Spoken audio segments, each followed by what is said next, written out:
नमस्कार, स्वागत है आप सभी का। मैं हूं आपके साथ शाफनी पटना। बुलेटिन की शुरुआत करेंगे बड़ी खबर के साथ। सूत्रों के हवाले से इस वक्त बड़ी जानकारी आपको बताते हैं। विधानसभा चुनाव से पहले कांग्रेस में बड़े बदलाव की चर्चा की जा रही है। छत्तीसगढ़ में विधानसभा चुनाव से ठीक 7 महीने पहले बदलाव किया जा सकता है। बस्तर से बदलाव हो सकता है। बस्तर से हो सकता है अगला पीसीसी चीफ। युवा सांसद दीपक बैज को मिल सकती है जिम्मेदारी। दीपक बैज ने कल दिल्ली में सीएम बघेल से मुलाकात की थी। आज आलाकमान से मिल सकते हैं दीपक बैज। बड़ी जानकारी आपको बताते हैं, कभी भी हो सकती है नए पीसीसी चीफ की घोषणा। इस वक्त की बड़ी खबर, अहम जानकारी। चुनाव के ठीक 7 महीने पहले एक बड़ी खबर आपको बता रहे हैं सूत्रों के हवाले से। इस वक्त की बड़ी जानकारी, दीपक बैज ने कल दिल्ली में सीएम भूपेश बघेल से मुलाकात की थी और आलाकमान से आज दीपक बैज मिल सकते हैं और किसी भी समय पीसीसी चीफ की घोषणा हो सकती है। सूत्रों के हवाले से इस वक्त की बड़ी जानकारी आपको बता रहे हैं, जहां दीपक बैज ने कल दिल्ली में सीएम बघेल से मुलाकात की थी।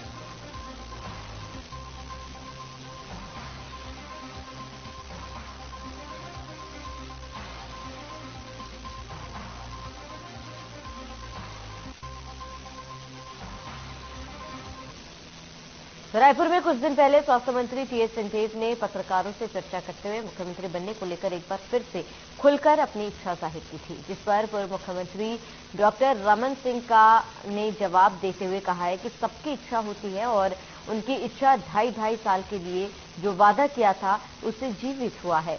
अब उनको फिर से इस बात की चेतना जागी है कि इस बार नहीं बना तो अगले चुनाव में बन जाए। टीएस सिंहदेव सीएम के योग्य तो है ही रहती है और माननीय टीएस सिंहदेव की इच्छा 2.5 साल के लिए जो वादा किया था उससे जीवित हुआ है और मुझे लगता है कि अब उनको फिर से इस बात की चेतना जागी है कि इस साल नहीं बन पाए तो अगले चुनाव में बन जाए। तो महत्वाकांक्षी है उनकी और योग्य तो हैं।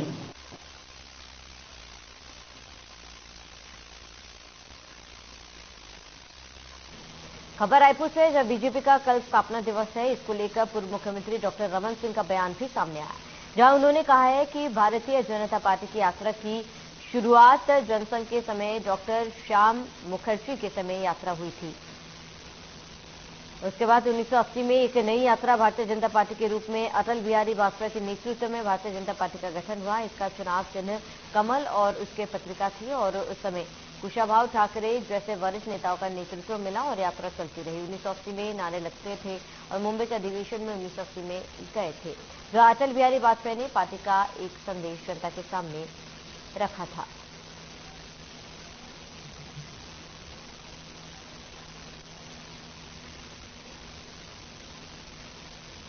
तो कल आपको बता दें बीजेपी का स्थापना दिवस, और ऐसे में स्थापना दिवस को मनाने के लिए तमाम तैयारियां जो है कर ली गई है।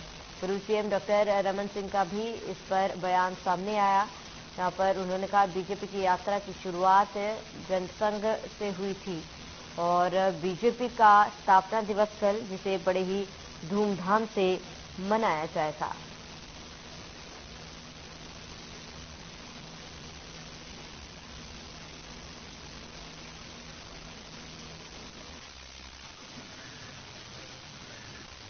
भारतीय जनता पार्टी की यात्रा की शुरुआत यदि देखा जाए तो जनसंघ के समय डॉक्टर श्याम प्रसाद मुखर्जी के नेतृत्व में जनसंघ की स्थापना 1951 में हुई और वो यात्रा चलते चलते 1977 तक, जब जनता पार्टी में विलय हुआ भारतीय जनता पार्टी का, और उसके बाद 1980 में एक नई यात्रा भारतीय जनता पार्टी के रूप में माननीय अटल बिहारी वाजपेयी जी के नेतृत्व में भारतीय जनता पार्टी का गठन हुआ, जिसका चुनाव चिन्ह कमल था।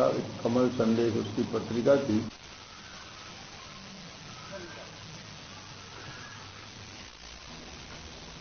रायपुर से इस वक्त की बड़ी जानकारी, गोधन न्याय योजना के तहत जारी की गई राशि, सीएम भूपेश बघेल ने जारी की राशि। बड़ी जानकारी आपको बता दें, अपने निवास कार्यालय से राशि जारी की गई है। ऑनलाइन जारी की गई 5 करोड़ 25 लाख रुपए की राशि पशुपालक ग्रामीणों को जारी की गई राशि। बड़ी जानकारी आपको बता दें, गौठानों से जुड़ी महिला समूहों को राशि जारी की गई है। गौठान समितियों को जारी की गई राशि। इस वक्त की बड़ी खबर आपको बता रहे हैं, बड़ी जानकारी से आपको रूबरू करा दें। गौठान समितियों को राशि जारी की गई है।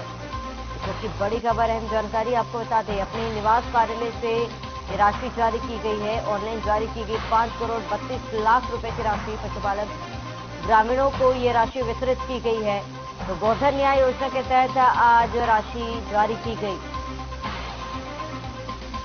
अपने निवास कार्यालय से ये राशि जारी की है। बड़ी जानकारी, ऑनलाइन जारी की गई 5 करोड़ 32 लाख रुपए की राशि पशुपालक ग्रामीणों को ये राशि जारी की गई है। इसमें की बड़ी जानकारी आपको बता रहे, बड़ी खबर, अहम जानकारी रायपुर से गोधन न्याय योजना के तहत आज राशि जारी की गई है। अपने निवास कार्यालय से ये राशि जारी की गई। ऑनलाइन जारी की गई 5 करोड़ 32 लाख रुपए की राशि।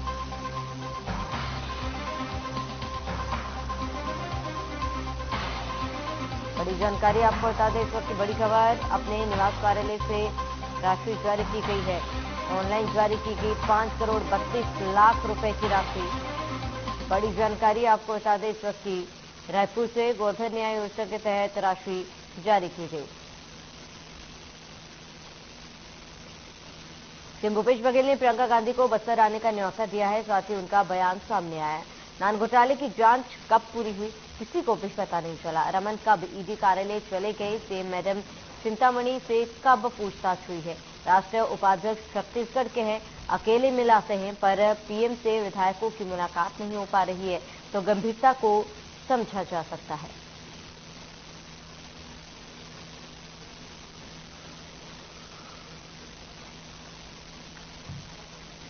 जमानत में सारे सीनियर लीडर वहां पहुंचे थे और 13 अप्रैल को समीक्षण के लिए सुनवाई होगी और वहां से साथ में फिर दिल्ली आए।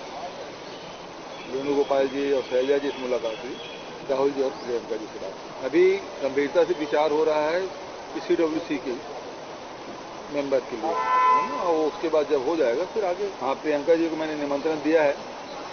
10 तारीख को कर्नाटक में चुनाव सभा संबोधित करने जाएंगे राहुल जी।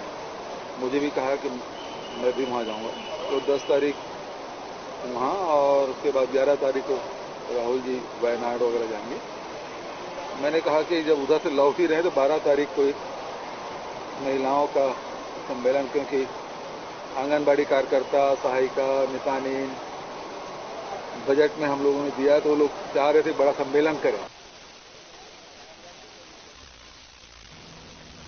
सीएम भूपेश बघेल ने दिल्ली दौरे से वापस लौटने के बाद बयान दिया। उन्होंने कहा संगठन में बदलाव और प्रदेशाध्यक्ष का चेहरा बदलने पर मंथन किया जा रहा है। उन्होंने कहा है कि पहले सीडब्ल्यूसी के लिए चर्चा हो रही है और उसके बाद देखेंगे। नए प्रदेश अध्यक्ष के संभावित नामों की लिस्ट के लिए कहा कि इसकी मुझे जानकारी नहीं।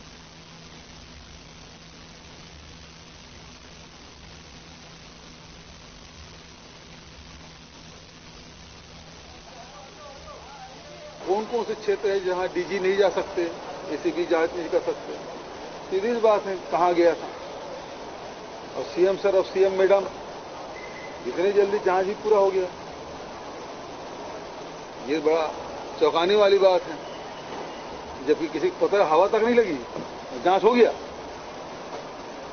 इसमें संदेह हो रहा है, तो उसके कहने से क्या होता है भाई? ईडी ने पूछा क्या? पब्लिक के बीच में बोल रहे हैं कि वो सीएम सर है, वो चिंतामणि है, वो सीएम मैडम है, वो चिंतामणि की मैडम है, तो उससे बुला कर पूछ लिए। बेल तो मिली हुई है।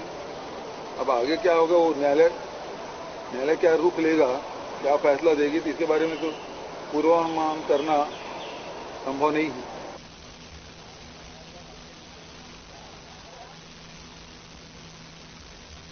तो भारत के केंद्रीय सूचना एवं प्रसारण राज्य मंत्री डॉक्टर एल मुरुगन का विगत दिवस के मौके पर छिंदवाड़ा में आगमन हुआ। इस दौरान कलेक्ट्रेट कार्यालय में उनकी अगवानी कलेक्टर श्रीमती शीतला पटेल एवं पुलिस अधीक्षक विनायक वर्मा ने उनका स्वागत किया। वहीं केंद्रीय मंत्री श्री मुरुगन ने पुलिस अधीक्षक विनायक वर्मा एवं कलेक्टर के साथ आवश्यक मीटिंग भी की, जिसमें केंद्र सरकार की योजनाओं और राज्य सरकार की योजनाओं के संबंध में विस्तृत तौर पर चर्चा की गई है। वहीं इस मीटिंग में भाजपा के जिला अध्यक्ष विवेक साहू भी उपस्थित थे।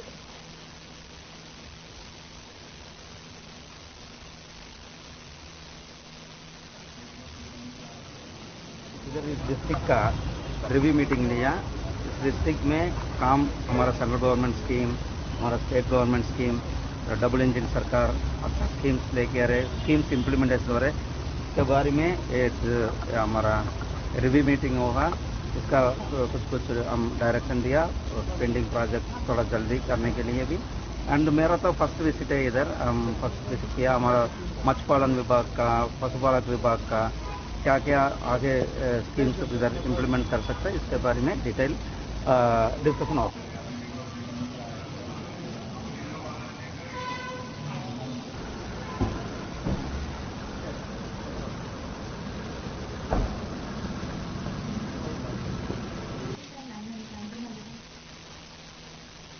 खबर रायपुर से, जहां छत्तीसगढ़ी दाऊ अग्रवाल समाज ने शीलता दिवस के मौके पर दाऊ कल्याण सिंह अग्रवाल के नाम से राज्य अलंकरण प्रारंभ करने की मांग की है। इस दौरान दाऊ कल्याण सिंह अग्रवाल के जन्म दिवस के अवसर पर भंडारा, रक्तदान शिविर और निःशुल्क चिकित्सा शिविर का आयोजन किया।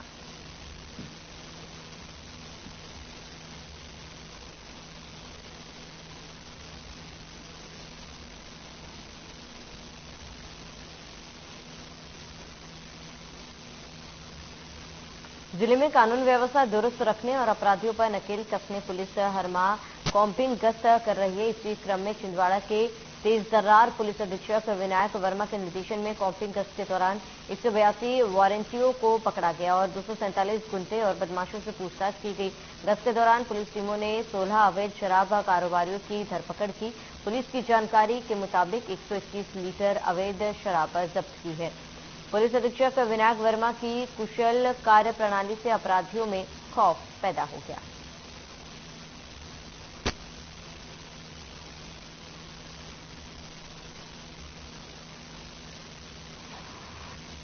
जिले का अत्यधिक बल जो टीमों में वितरित किया जाता है वो रात भर वारंटी की तलाश करता है, निगरानी बदमाशी चेक करता है और अन्य कोई भी अवैध गतिविधि हो उसकी रोकथाम हेतु प्रयास करता है। मुझे खुशी हो रही है बताने में कि छिंदवाड़ा पुलिस भी इस कॉम्बिंग गश्त के दौरान हमारे 151 गिरफ्तारी वारंट शामिल हुए। यानी ऐसे लोग जिनका वारंट निकला होता गिरफ्तारी या कोर्ट के द्वारा लेकिन पेश नहीं हो रहे थे, उनको हमने घेराबंदी की है। साथ ही 21 स्थायी वारंट जो लंबे समय से गिरफ्तारी वारंट जारी होने के बावजूद भी सामने नहीं आ रहे थे, उनको स्थायी वारंट तब्दील किया गया। ऐसे 21 लोग हमारे द्वारा उस रात्रि में ही पकड़े गए हैं।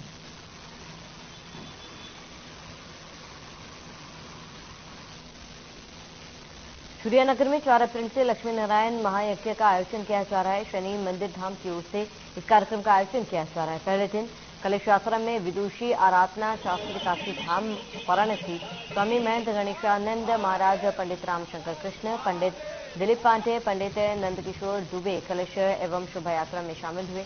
नगर में पहली बार लक्ष्मी नारायण महायज्ञ का आयोजन शनिधाम मंदिर द्वारा किया गया था। हनुमान जन्मोत्सव के वर्ष कार्यक्रम का आयोजन किया जाता है।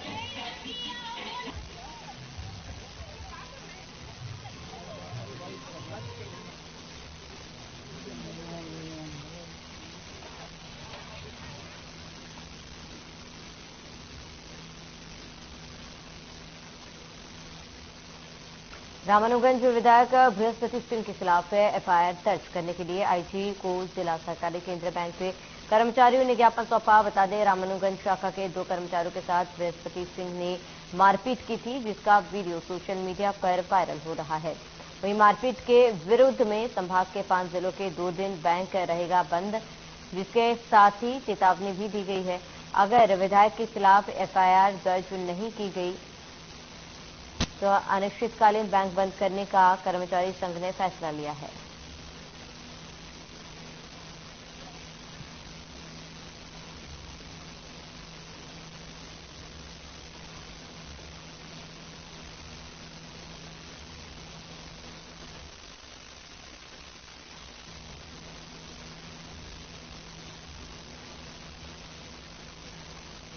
बीजेपी के प्रदेश महामंत्री केदार कश्यप ने रामानुगंज विधायक बृहस्पति सिंह द्वारा बैंक कर्मी को थप्पड़ मारने के मामले में प्रतिक्रिया दी। कांग्रेस विधायक बृहस्पति सिंह ने मारा। कांग्रेस विधायक हताशा में आ चुके हैं, नहीं दे पा रहे जनता के सवाल के जवाब, ना कोई काम करवा पा रहे हैं। जनता के साथ मारपीट करने वाले विधायक को पदमुक्त किए जाए। इस घटना ने छत्तीसगढ़ को शर्मसार किया है।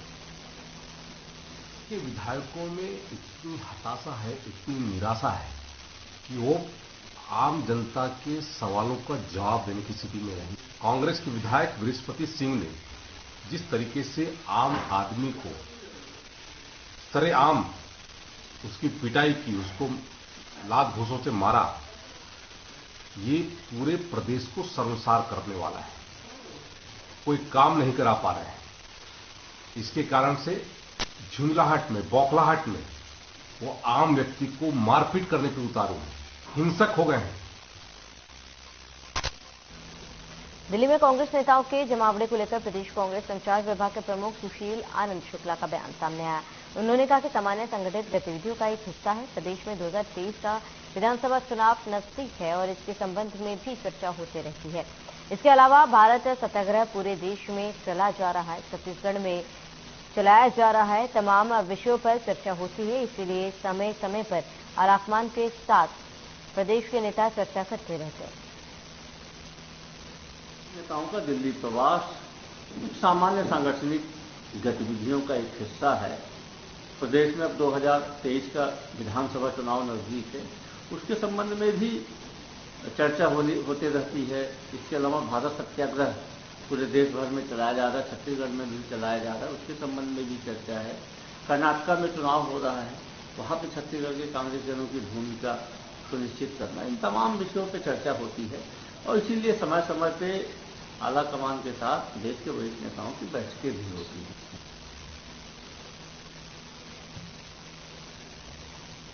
ब्लॉक स्तरीय पत्रकार वार्ता में शहर कांग्रेस अध्यक्ष कुलबीर सिंह छापड़ा ने कहा है कि भारत देश दुनिया का सबसे बड़ा लोकतांत्रिक देश, जहां बीजेपी के मोदी राज में आम जनता की आवाज को उठाने और भ्रष्टाचार के खिलाफ बोलने पर बीजेपी की नरेंद्र मोदी सरकार की तारीफ करती है।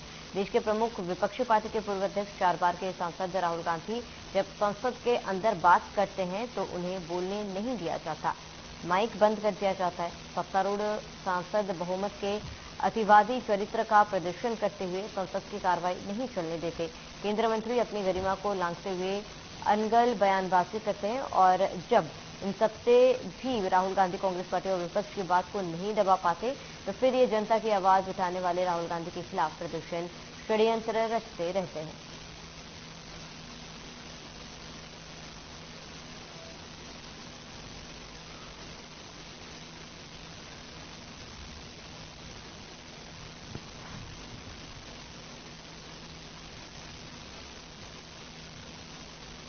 छिंदवाड़ा के मुखेड़ ब्लॉक के अंतर्गत आने वाले गोनावाड़ी गांव में गंभीर पेयजल का संकट उत्पन्न हो गया है। कई बार अधिकारियों की मदद की गुहार लगाने पर भी जब कोई समाधान निकलता नहीं दिखाई दिया, गांव के निवासियों ने अपने छोटे छोटे बच्चों को साथ लेकर जिला मुख्यालय में कलेक्टर के नाम से ज्ञापन दिया है। उन्होंने बताया है कि ग्राम पंचायत जाम और पीएचई विभाग को कई बार पेयजल की समस्या के बारे में आवेदन दिया गया था, लेकिन कोई सुनवाई नहीं हुई। साथ ही ग्रामीणों ने चेतावनी दी कि अगर जल्द उनकी समस्या का समाधान नहीं किया गया तो वे भविष्य में आंदोलन करने को मजबूर होंगे।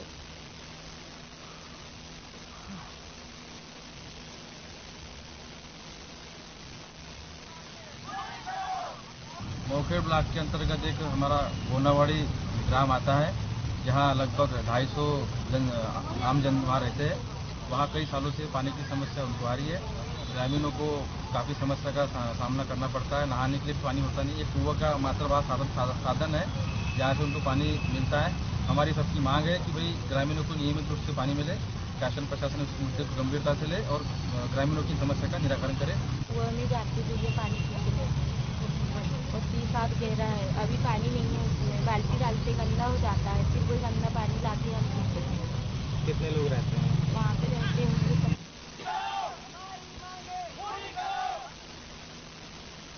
कानड़ के आगर मालवा महावीर जन्म कल्याणक महोत्सव के अंतर्गत शहर के दिगंबर जैन समाज ने सोमवार को महोत्सव बड़ी धूमधाम से मनाया। सुबह मास्टर कॉलोनी स्थित दिगंबर जैन मंदिर में 108 कलश से महाअभिषेक किया गया, जिसके बाद शाम को शहर के धोबी गली स्थित मंदिर से गाजे बाजे और महावीर भगवान के जयकारों के साथ शहर के प्रमुख मार्गों से चल समारोह निकाला गया। वहीं मंदिर में शाम को भगवान को पलना जलाया गया और अलग अलग धार्मिक कार्यक्रम आयोजित किए गए। महोत्सव पर धोबी गली स्थित दिगंबर जैन मंदिर से शोभा यात्रा निकाली गई।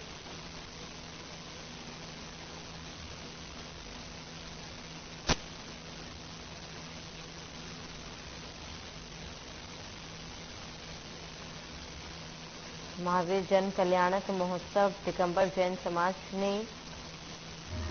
ये महोत्सव बड़े ही धूमधाम के साथ मनाया। धूमधाम से 108 कलशों से अभिषेक भी किया गया। 108 कलश के साथ ये रैली निकाली गई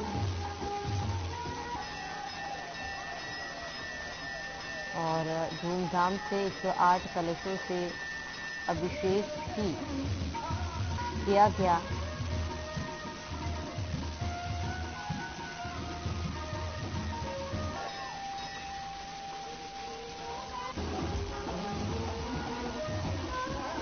तो ये तस्वीरें आपको दिखा रहे जहाँ पर महावीर जन्म कल्याण का महोत्सव बड़े धूमधाम के साथ मनाया गया था और 108 कलशों से जलाभिषेक भी किया गया और लोगों ने बढ़ चढ़कर इसमें हिस्सा लिया था।